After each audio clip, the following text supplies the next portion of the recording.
Hey everyone, and welcome back to the Warcraft news. We've got a lot to talk about today with Blizzard's financials, lots going on in-game, and major updates to patch 8.3, plus a look into some of the possible release dates for World of Warcraft Shadowlands. First though, November is pin month on Patreon. In addition to our regularly scheduled Demon Hunter set, we are also doing our first ever pin. It was a bunch of fun to create, and Patreon's a massive help for us, and you'll get great loot in return. It's also directly helped us bring on our new editor, and you'll see the boons of that very soon in our future content. But okay, with that covered, let's get into the news. So it's only a few quarters after the earnings call the reported record revenues, but was followed up by the dismissal of 800 Blizzard staff. The last 12 months certainly have been challenging for Blizzard, so all eyes have been on their earnings report, especially this time post-Classic. And interestingly enough, they have reported a strong enough third quarter for 2019. In this period, the company has had 33 million monthly active users across its platform. Net revenues of $394 million were reported, with an operating income of $74 million in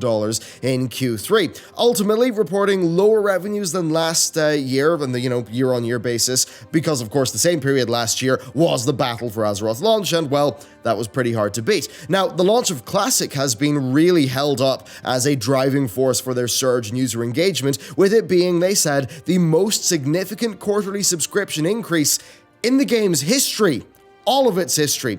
Now, this could be seen as a sign of how strong the game currently is, or conversely, the state of player engagement prior to Classic not really being great. Then another thing we've seen continue is them actually present Classic and Contemporary Warcraft as like the same community, and I think that's a pretty clear indication that Blizzard will be layering their content releases between the two different platforms going forward, and I suppose more on that when we talk about the Shadowlands release dates. Now, the Q&A section that is traditionally used by investors to air their anxieties, and well, it had minimal mention of World of Warcraft, with Cody Johnson using the one question fielded about it pretty much as a chance to do a glorified victory lap. Now, in this, he said the player engagement is healthy going into Q4, and that Shadowlands has strong potential for player retention. Now, looking at the past numbers, what's interesting to me is that the previous largest quarterly jump ever was from the end of MOP to the launch of WoD, and that saw 2.6 million players return. So clearly, Classic's doing more than that. I don't think that it would be absurd to say that it's 3 to 4 million more people, more subs. Now, not all of them will stay, of course, but still, we do know that WoW Classic Month 2, like the overall engagement there, is significantly higher than World of Warcraft's like overall engagement before Classic launched. So clearly, Classic has been an extremely additive thing to the World of Warcraft community. And speaking of that, well, Classic Phase 2 unlocks the week beginning the 12th of November. Outside the early release of Dire Maul, this will be the first content update for Classic. So what can we expect from Phase 2? Well, the PvP honor system launches. There was no barrier to PvP previously, but a substantive reward system, well, that's going to drive a lot more PvP on most servers. We're definitely going to see over the coming weeks an explosion of activity, especially in Hillsbrad and the Barrens, and I suppose some of Stranglethorn as well. Now, at BlizzCon, Ian recommended the players finish up whatever quests they've got in those areas, and well, with our server of Shazrath, I'm expecting hundreds of players to be battling between Taran Mill and South Shore in the coming days. This also will, of course, come with PvP rewards, but remember, you're not going to see Battlegrounds launch until Phase 3. Of course, that's not all. PvE players will get the world bosses Lord Kazak and Azuragos. Now, Blizzard actually previously stated that they would not launch any world bosses until layering would no longer be needed. Now, Blizzard will be able to synchronize the end of layering with the release of Phase 2, and I think that would all be pretty darn exciting. Okay, with that covered, let's hop over to Contemporary World of Warcraft. So, World of Warcraft is 15 years old, and to celebrate, Blizz have brought a selection of thematic events and activities for players to participate in. So, when you log in, you're going to get the little Nefarian pet, and then you're also going to get a letter from Chromie that invites you to the special time-walking event in the Caverns of Time. Now, within the caverns, you find these chrono crystals, which just show you significant cinematics, so yeah, I guess they threw that in for some reason, so you can watch the Wrathgate, but not on YouTube if you want to. Gameplay-wise, there's quite a bit though, so we've got the variation of the old Altaric Valley. It's an homage to the original rather than being an accurate representation of it, so there are no reinforcements, there are no time limits, plus Korak the Blood Rager is back, and well, we pretty much have seen a return to very long battleground matches. Now, true to form, Korak has already received a 60% buff to his health in a recent hotfix, now spawning 2 minutes after the match has begun, with developers actually explaining this as something that basically offsets the alliance bias that's inherent in AV. Now, there's also faction-specific mount rewards and returned weapons, such as the Ice Barbed Spear, which are, clear callbacks to the original AV rewards, so you can get all that stuff. Pretty fun. Overall, you just want to head there and complete the quests from your base, and that will get you most of it. Of course, that's not all, because we do have Memories of Azeroth, which is our new 3-winged time-walking raid. Now, each wing, one for the Burning Crusade, Wrath of the Lich King, and Cataclysm, will include bosses idiomatic of not just those expansions, but also the design ethic of the time.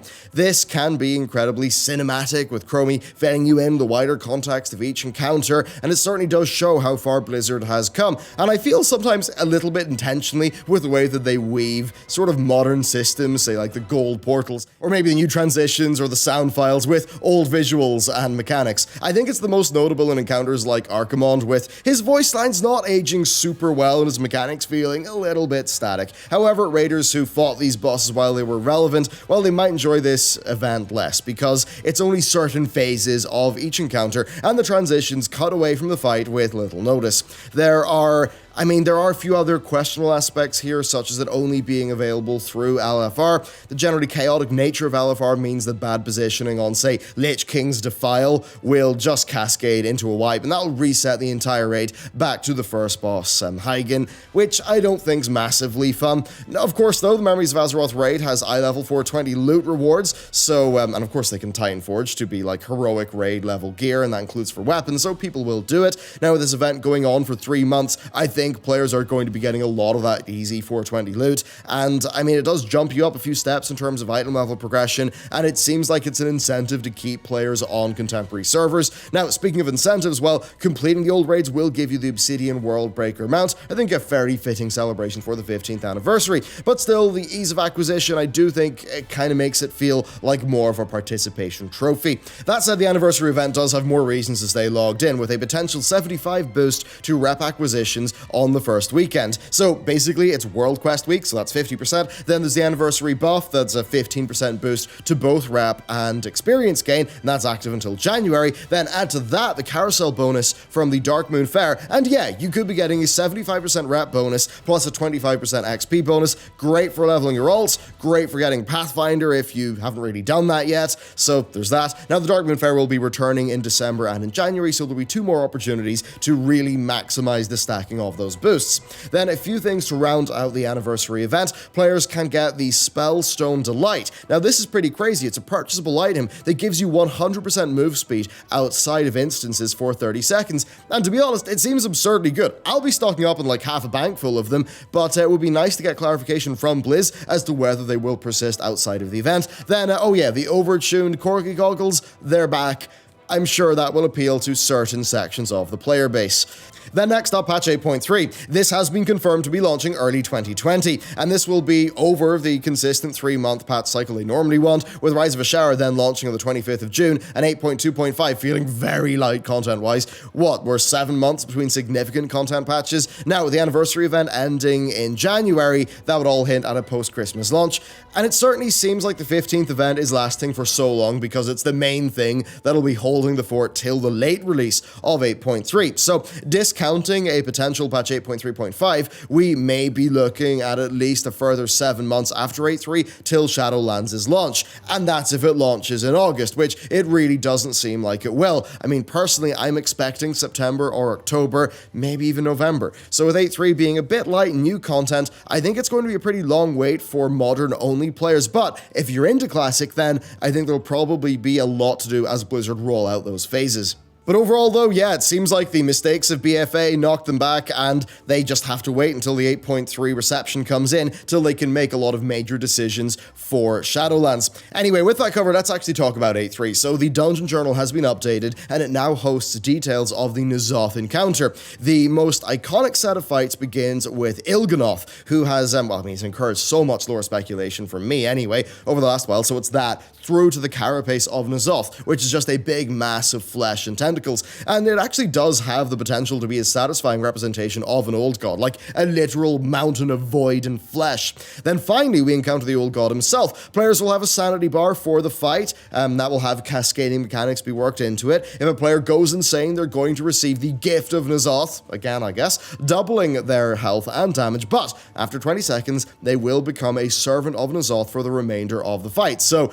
not something you'd want. Then in phase 2 of the fight, players will have to fend off tentacle ads, then select champions will delve into the most subversive visions of N'Zoth. Now this includes the corruption of Deathwing, so seeing him broken over Wormrest Temple, and also the treacherous bargain, which actually shows details of Ashara's pact with Sylvanas. So that all seems pretty cool. They're both significant visions for the lore fans. Now players will be able to weaken N'Zoth's psyche from within those visions in a similar manner to the weaknesses induced through, say, invading Cthulhu's stomach or going through Yogg-Saron. It's pretty nice to see more old god visions. Of course, that is just like the brain visions that we saw with Yogg, so that's pretty cool. Now the fight's climactic final phase will see N'Zoth warp reality to bring the Chamber of the Heart to him in an attempt to corrupt Azeroth's world soul. Now this, if all done correctly, could be visually amazing, but I mean, based on that early leak of how the fight ends, it kind of does make me want to wait and see to actually, well, do the raid in one way or another before I really make a call on it. Then next up, we are getting a clearer picture of how corruption is going to work, and it does seem like Blizz is taking feedback from the community on board. So first, we have seen corruption amounts on armor now become static, and that does of course lessen the RNG burden, and it does make the system a bit easier to navigate, so that's really good.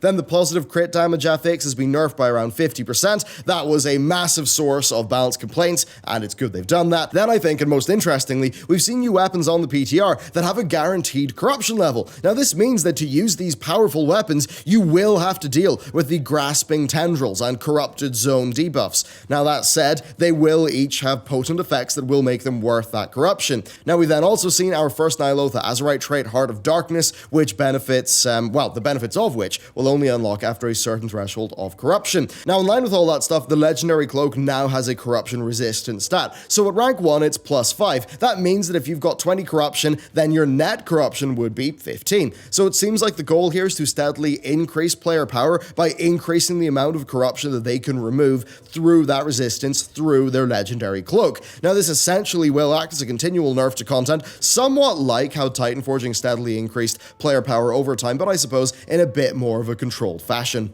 Then next, let's talk about some new rewards. So, Mythic players will get the Awakened title for getting +10 in every dungeon, and then the Awakened Mindborer mount for +15. And this includes, of course, Upper and Lower Mechagon. Overall, it's great to see Mythic Plus get that type of reward, so really good move there. We then got a reskin Mists of Pandaria Collector's Edition mount with Pau P and Ren Stalwart Hound. We don't exactly know if these can fly yet, like the previous reskinned Quillen from the Island Expeditions was actually couldn't, so maybe they're trying to preserve a unique feature there for the collector's edition version of the mount, but anyway, there's that. The next Dune Gorger Kralok in Vol'Dun is going to drop the Brown Alpaca mount. Depending on the drop rate though, that might be quite difficult in terms of its acquisition, as this boss is associated with the Sandswept Bones world quest, and therefore it's attached to a pretty long spawn cycle, so that one might actually be pretty darn hard to get your hands on. But anyway, that's us for the Warcraft news. Kind of nice that, like, aside from Shadowlands, we had so much stuff to talk about. It's definitely interesting seeing 8.3 evolve in the PTR. It's obviously, it's an interesting patch. There's a lot of content reuse. There's also a lot of smart ideas, and it's clear that Blizzard are testing quite a lot of stuff. So, I mean, man, yeah, it'll just be interesting. I'm really hoping that's early January and not like February in terms of the release date, because, I mean, if it's February, that would be a little bit scuffed, or, February, March, something like that. But anyway, let me know what you think about the various different release dates like 4.8.3 and Shadowlands. I'd love to know how that fits into your schedule, just what you feel about the health of the game after all the information we've got recently. So let me know if you want to help us out and get some really cool pins. Check out the Patreon. And with that, thank you very much for watching this video, and I will see you next time.